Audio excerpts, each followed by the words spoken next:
All right, welcome. It's this week's episode of Fixing Your Agile Coaching. I'm professional Scrum trainer Ryan Ripley. Joining me this week, a fellow professional Scrum trainer with Scrum.org, Daria Bajina. Daria, how are you?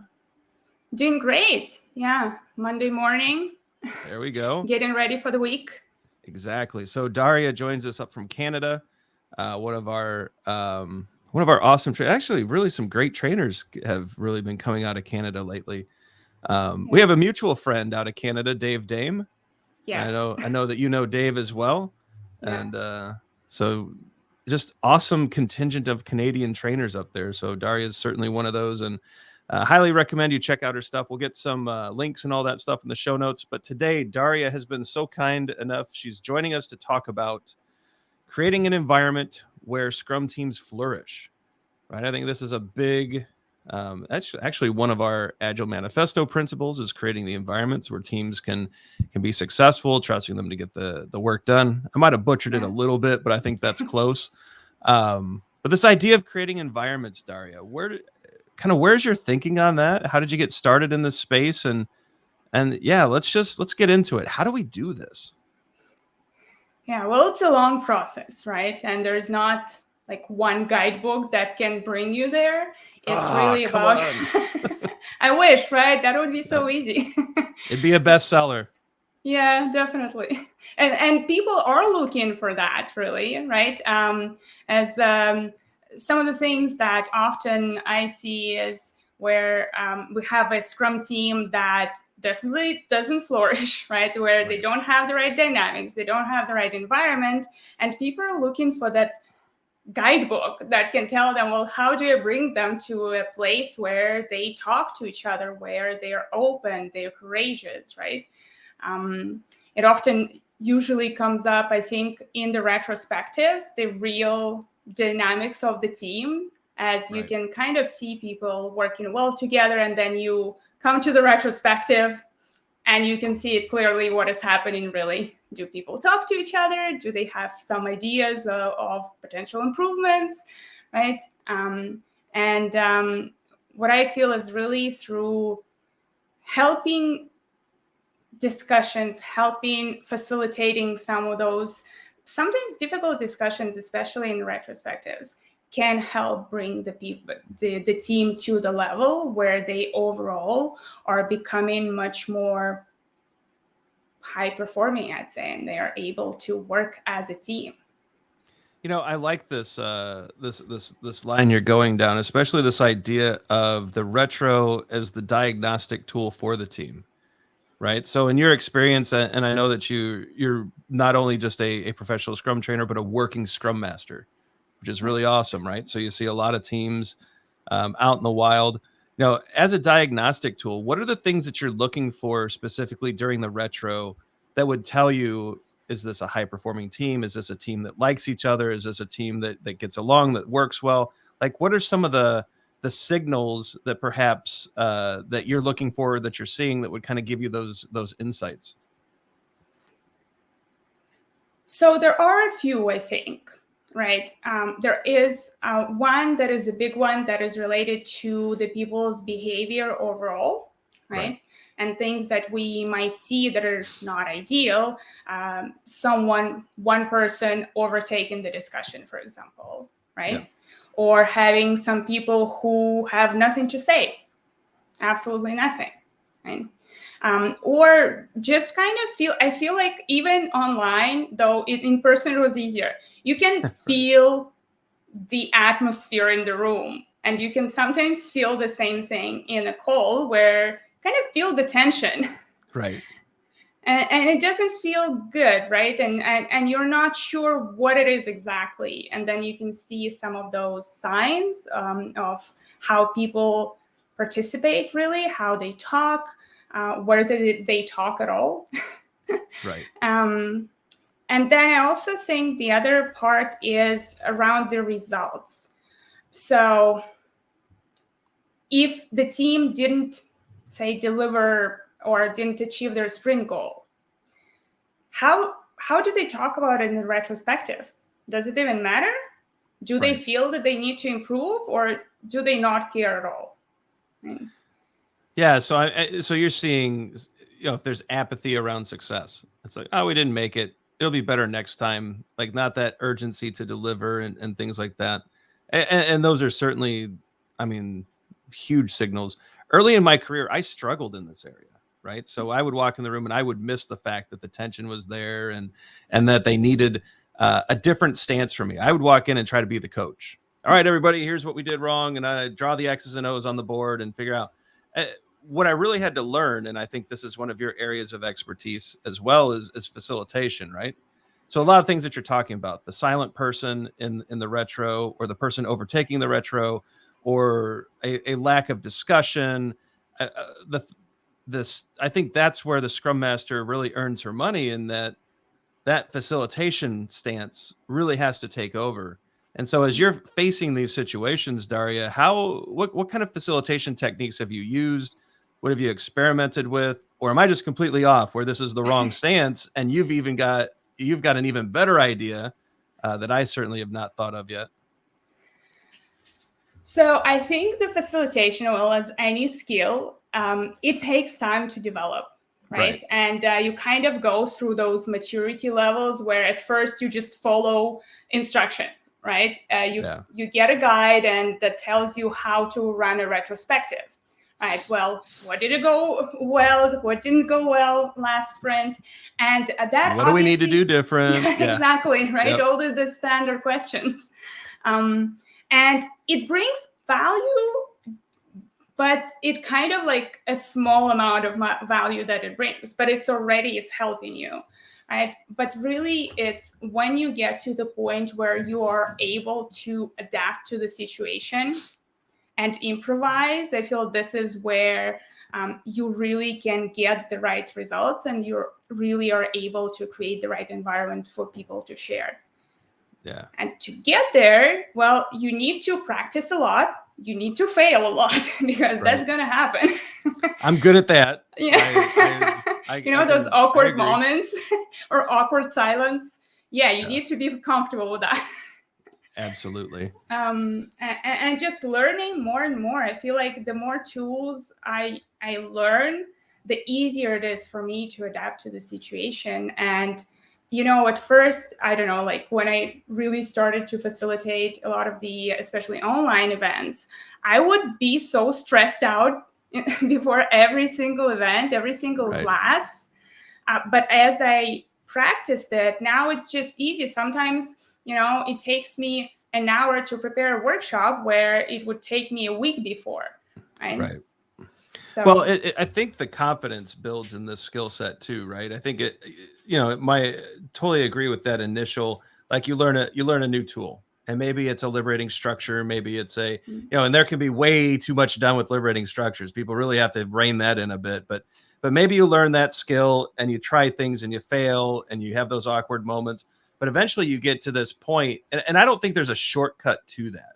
Right. I think this is one of those where you really have to go through and get the repetitions in, get the practice in, but you emerge at the other end with a confidence that, even if this structure doesn't go great, I know 6 other things to try, and I'm confident that we can get to a good place. But it comes through that practice, that repetition, that learning. And I think a lot of people don't realize that we all started there. Like I was not a good facilitator at the beginning. Daria, I'm assuming that you kind of had some things to work on as well. I think every person we work with, they're like, oh no, I'm never going to be as good as, and it's no, wait a minute. We were terrible at this at the beginning. And all we did was learn 1,000 different ways to not do it. And we finally found a path that we found confidence in. And I think that helps people out a lot too. But the other side of that is, I think we're constantly learning. Right. I know just because we learned liberating structures and training from the back of the room, or learning 3.0, like the adult learning techniques and things like that. I mean, we're still reading, we're still learning, we're still watching videos, we're still trying to figure out what's the next way to break through. And in that vein, what are you looking at today? Right. Are there things that you're studying, that you're looking into that's helping with this area as well? Are you just trying new experiments in kind of mixing up structures? Just kind of curious how, because I know you're one of those boundary pushers where you're not satisfied with, all right, this is working. I know just from our light interactions in the professional Scrum trainer community, in our Scrum.org things, we know you're pushing those boundaries. What are the things you're thinking about now as you grow that toolkit? It's more really of trying to find different ways to present different topics. So what I'm working on right now is really bringing all that knowledge that I have into more structured workshops, and building it out and understand, does it make sense? So kind of looking at the flow, and then whenever I have an opportunity to actually run this, then I can see whether it is working and start adjusting. So it's really trying what I already know, but adjusting it to the situation or making some little tweaks, rather than maybe, I guess, including more and more different facilitation techniques, right? I think the last big one was the liberating structures. And now it kind of, for me, it really grew through the, virtual delivery last year, right? Yep. Where a lot of people were saying, oh, liberating structures will never work online, right? And I was looking for ways, okay, well, what can work, right? How can we make it work? And I think this is kind of this merge between the liberating in-person structures and this virtual delivery. That is really what helps me find new ways to facilitate discussions, right? And to bring up difficult topics. Yeah, the past 2 years of trying to get all this online has been fascinating. A lot of great experiments. I mean, you know, Todd and I, we teach quite a bit of and all of our classes with TBR and liberating structures, and we've found ways to do that online. But there's been, I think, the message of this this part of the discussion is really, it's all experimentation. Like, we're using empiricism to figure out how to, you know, we try something, we inspect how it went, we adapt, and sometimes it's a total bomb. Like, it just doesn't work. And I mean, if you try to do a 25-10 crowdsourcing in an online course or workshop, good luck. And if you figure out how to do it, I'll send whoever's listening, leave a comment below, tell us how you did it. I'll send you a free copy of Fixing Your Scrum. Right? I'll ship it globally. I don't care how much it costs, but we have not found a way to do that yet. But we've tried a lot of ways that have failed. And I think that's a really interesting part for people out there too, is that, you know, for people like us who have been doing these things for, you know, Daria, I don't want to age you, or I don't want to say how long you've been. I've been working in this space for the better part of 20 years, and there's still stuff that I screw up constantly. And I got to learn, and I got to try to do better. And I'd imagine, you know, you've been very humble and open about that too, that we try things, we fail, and sometimes they go great too. Yeah. And I think that's empowering to people watching, in that, you know, we are professional Scrum trainers. We are at the top of the training profession in the Scrum and Agile space, and we still mess up a lot. Yeah. And we still have to try things. And so that's, I think, an encouragement to everyone out there. Try something, see how it goes, and then try something better next. And eventually you build up this toolkit and these ideas to where, all right, now I'm not worried, because I've got 10 things I know that work, and I can try this little experiment. And if it doesn't work, I'll pivot back into what works, and it all works out fairly well. Does that make sense, or am I just now rambling? No, 100%. I feel like that is exactly what it is. It's really about empiricism, inspecting, and adapting. And what I also found out, that some techniques or facilitation methods that worked in one situation, gave you amazing results, will not work in a different situation. And I had a very specific example around that, where one retrospective technique that I used gave me amazing result, but then someone else used it and they said, well, it didn't work at all. Right. But it was an opportunity to learn, well, why didn't it work? What can I do next, right? So absolutely. And so I think, circling back to our topic of, you know, creating an environment where Scrum teams flourish, a lot of it is inspection and adaptation, right? Context is everything here. Yes. Right. And to your point, what works in one place can't necessarily work in another, or won't work in another. And so we're continually trying things. We're continually talking to people. We're continually adapting, and eventually we hit that sweet spot and high performance becomes possible. It's almost like lightning in a bottle. And when you go to your next team or your next place, that lightning's not there, and it's going to strike in a different way and in a different spot. And so I think that's a really important idea there as well. Yeah, definitely. Well, Daria, I really appreciate you joining us. This is a really good topic, and I know people struggle with this, and I think you've given them a lot of encouragement and a lot of good things to try. Where can they find out more about Daria? Where can they go?